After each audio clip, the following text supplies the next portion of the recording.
Greetings and welcome back to my channel. Have you ever questioned why, despite my best efforts to keep it clean, my house never seems as nice and orderly as other people's? Despite vacuuming, folding, spraying air freshener, and picking up the mop, something is still missing. That sensation of being fresh, airy, aromatic, light, and undiscovered. Some people on the other hand, prefer to stay at their home as soon as they arrive. There are no odd odors. The air is clean, and the floor is shining. Everything appears straightforward, uncomplicated, and spotless on the inside and out. Here's the reality. They don't clean for hours on end. Most of us aren't aware of their little habits.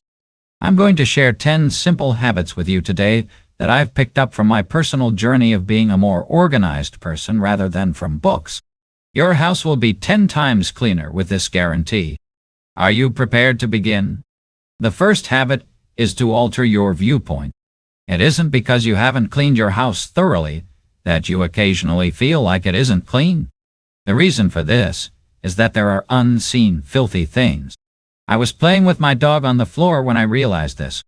From that vantage point, I could see the dust at the bottom of the kitchen cabinets, the hair clumps beneath the chair legs, the dried sauce stains on the wall, and other areas that are often invisible to the naked eye, but nevertheless have dust buildup. I began practicing viewing my home from a different angle after that. Although it's not necessary to do it daily, I would set aside a few minutes once a week to observe from a low vantage point. I would sit on the floor, gaze up, and examine the furniture's legs and on the wall's edges. One day, I would perch on a chair and gaze down at the ceiling fan, the tops of the shelves, and the cupboards from above. This is not a high-end cleaning. Simply said, you notice things that you would otherwise miss. The house looks completely different after cleaning, even though these things are minor. Additionally, there is less of a hazy, undefined sense of dirtiness in the air. If you've ever asked yourself, why does my house still look dirty, even though I've cleaned it so hard? This is something that not everyone needs to do. Try my approach. This next video is for you if you want to go beyond simply decluttering your home and get rid of the things that are adding unnecessary burden to your life. Like a privileged woman, declutter. Women who are aware of their value frequently get rid of these 5 items without feeling guilty. It's about being selective, not because it's fancy. What is still required? What ought to be removed? I hope it won't be missed. Let's return to the footage from today. The second habit is looking for handprints. Clutter can be identified by subtle traces that are difficult to see, but can still be felt, rather than by objects in the wrong position. Handprints are what those are. Although hands come into contact with everything in the house, few people make it a routine to wipe the areas they touch.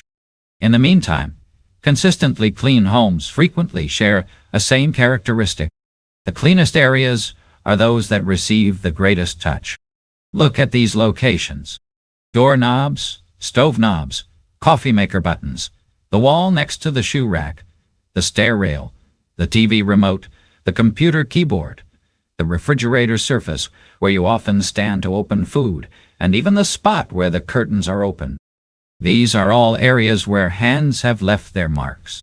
There aren't any visible stains, however there are smudges that appear somewhat sticky and hazy from the side.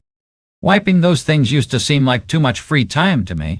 However, I once tried wiping the coffee maker button with a moist towel when I had some free time. I saw a difference when I looked back after wiping it. I started paying more attention after that. The house didn't need to be completely cleaned.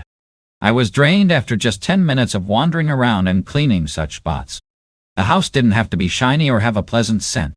It appeared cleaner simply because there were no fingerprints. Monthly light painting is habit number 3. Old scrapes and wear, particularly around baseboards, doors, and stairs, are one reason your home appears unclean, rather than dust or clutter. Although it's not obvious, it subtly gives the house an ancient, filthy appearance. This became apparent to me when I was cleaning the door, even though it still felt unclean. Upon closer inspection, I discovered that it was peeling paint rather than dust. I tried wiping it, but it didn't shine. The entire door appeared brand new once I removed the old paint and gave it a quick rub down, only a few minutes. I started doing touch-ups on the parts of my house that were prone to scratches once a month, to avoid a sloppy sensation, not to make it appear lovely. The areas that sustain the most damage, the door, the table's edge, the wall trim, the stairway corner, are the first to peel. Outsiders will immediately notice it, even if you have become accustomed to it and no longer notice it. Give it a little tweak. Everyone will notice that the house is cleaner, but nobody will notice that you recently painted. Although it could seem like a lot of labor, you will quickly become accustomed to it. A little brush and a can of paint are all you need. It's simple and efficient once it's a habit. Cleaning on the spur of the moment is habit number 4. Cleaning a space thoroughly isn't always possible, but it's twice as exhausting if you wait until everything has accumulated to the point of overload. That's what I used to do. I sat in the center of a mountain of junk, not knowing where to begin, and waited until the weekend to gather my strength. I opened all the cupboards and drawers. Ultimately, I only cleaned a portion of it and put the remainder back where it belonged. Then I took a different tack. Instead of waiting for the entire cleaning to be finished, I cleaned individual portions at a time. I chose a random location every 2 to 3 days, such as a drawer, a box in the closet, a table corner, or a toilet compartment. I didn't have to make any plans after that. I completed it in the 10 and 15 minutes I had left. This is what I refer to as spontaneous cleaning. There is no pressure. Simply tidying up a space and getting rid of items you don't use will make you feel lighter. You don't have to tackle the entire room. The good news is that tidy homes are typically cleaned before they become untidy. They handle every little item on a regular basis and have a habit of cleaning up anything they come into contact with. It doesn't seem noteworthy, yet without your knowledge, the house gradually gets less disorganized. The 5th habit is to clean the door. The door is one obvious item you may be missing if your house is tidy, but still feels a little unclean. Nearly every day someone touches the door in the house. However, when cleaning, not many people consider this location. That's how I used to be. I wiped out the entire floor, including the glass and the table. However, I chose to overlook the door until I had to clean it off before I could repaint the door frame. I saw that the towel had changed color after I had wiped it once. However, the entire door was shining after I had finished wiping. It felt less ancient, too. I started washing the door once a month after that, adding a little chore to my housekeeping list. Cleaning everything at once is not necessary.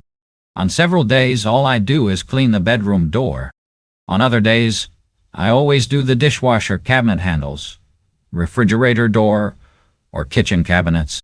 The impact is noticeable, even if it only takes a few minutes.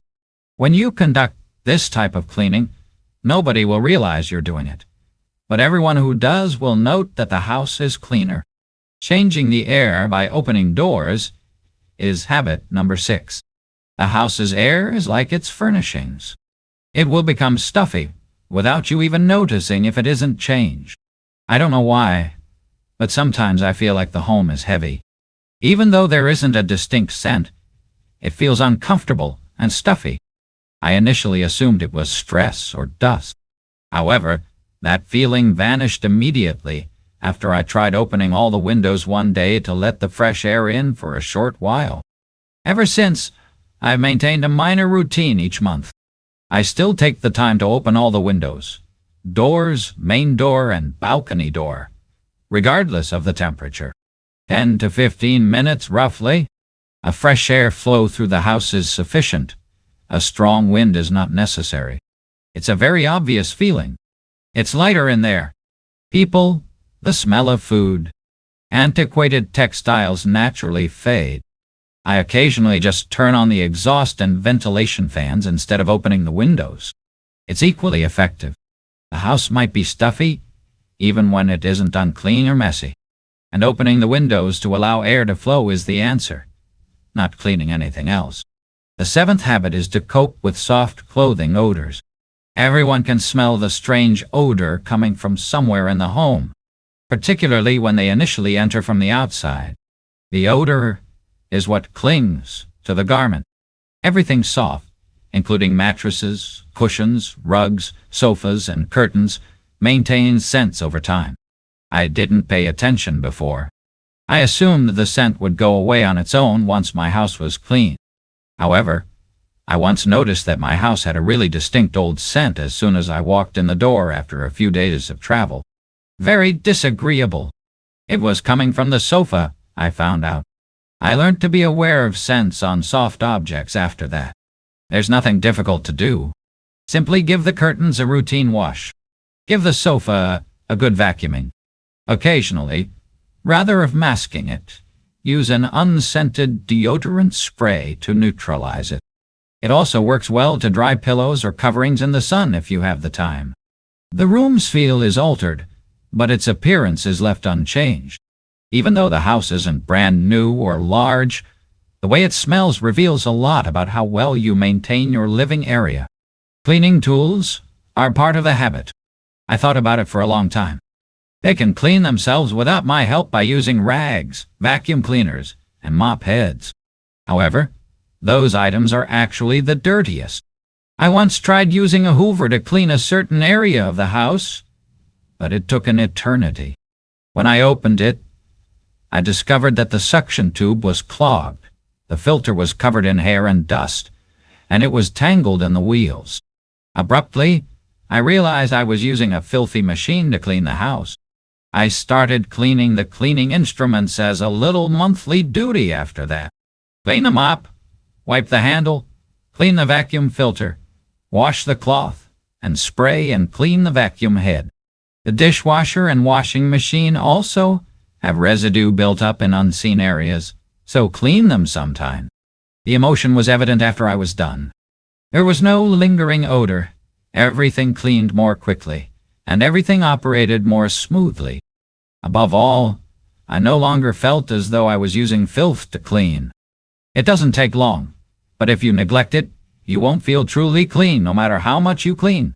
Seeing your house as someone else's is habit number 9. You can tell if your house is clean in a straightforward manner. Consider it as though it weren't yours. This is what I started doing at the conclusion of every month. It's known as a soft reset. I simply stroll around the property, but I pretend it's someone else's residence, rather than viewing it with my normal eyes. Alternatively, image someone visiting or someone snapping photos of the living area. I wouldn't ordinarily notice things at that moment, but I do. A loose towel, a box of tissues protruding from a drawer, an uneven rug, and a vase of rotting dried flowers. Not unkempt, but not messy. And the house feels disorganized because of those minor elements. My work is straightforward. I straighten the pillows, store the stuff I've used up, and discard 1 or 2 things that aren't needed. Restoring the room to a pleasant state is my goal, not perfection. Habit 10 is a spotless place that no one can see. Most individuals believe that one area of the house is clean until they get up close and personal. The vicinity of the loo. I thought I did a very good job cleaning the bathroom. However, I once experimented with using a UV light to detect urine since I had an elderly cat that urinated all over the place. A map of the toilet splatters on the bottom, back, wall edge, and everywhere else appeared as soon as the light was switched on. The astounding aspect is that it is imperceptible to the unaided eye. I started adding something new to my cleaning regimen after that. The water jet region surrounding the toilet should be cleaned. The back of the toilet, the base of the wall around it, and even the back wall if required, in addition to the floor. Although it sounds a little drastic, this is actually quite rapid. Simply wipe the area surrounding the toilet with a damp cloth, and then mist it with a deodorant solution. Even if a lot of people live in the house, if you do it on a regular basis, there won't ever be a musty odor. It's not necessary to have a dazzling bathroom. However, if there is no smell, entering will no longer feel damp and unclean. It will feel much more comfortable on its own. What I've said thus far is not intended to make you feel inadequate or to offer advice to those who have too much spare time. These are only minor routines that are simple to repeat and have a discernible impact over time. The habits listed above are all minor. You don't have to use them all because some are a little strange and some are simple to overlook. You select one that seems appropriate, give it a try for a few weeks, and then assess it for yourself. No matter how tidy your home is, it makes no difference. The most important thing is that you are at ease in your own home. The following video is for you if you want to go beyond simply cleaning your home and get rid of the things that are adding unnecessary burden to your life. Like a privileged woman, declutter. Women who are aware of their value frequently let go of these 5 things without feeling guilty. It's an obvious decision, not because it's fancy. What should be removed and what is still required? I'll see you in that video.